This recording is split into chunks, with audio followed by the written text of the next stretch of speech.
Lo agarró Cis a Fabro. Viene el pelotazo alto arriba. Buljubasic soltó el remate al arco.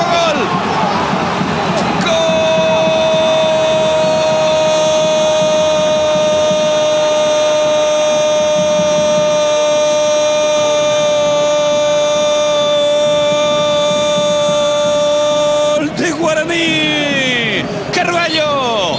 Federico Carvalho se encontró impensadamente con esa pelota en el área.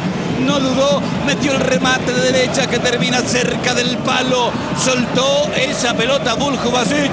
El córner fue de Jonathan Fabro. El arquero parecía que tenía el balón controlado. ¿Fue o no fue falta de Colbenítez? Esa es la duda. La mandó adentro Carvalho y Guaraní gana el partido 1-0. ¿Qué error o qué falta?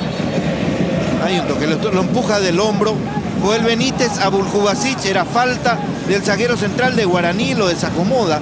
Es el motivo por el cual suelta esa pelota que queda allí tan fácil para Carvalho, que apunta al arco, no encuentra obstáculo y marca de esta manera en forma bastante curiosa el gol de Guaraní. Para volver a verlo una y otra vez, mete el brazo Joel Benítez. Ahora creo que se equivoca Buljubasic más allá de esa mano puesta allí. La pelota para Edgar González. Ligüera le pegó muy bien de afuera. Gran respuesta de Joel Silva cuando va Lucero. Fondo de cancha, marca amarilla, el centro, arriba, el remate.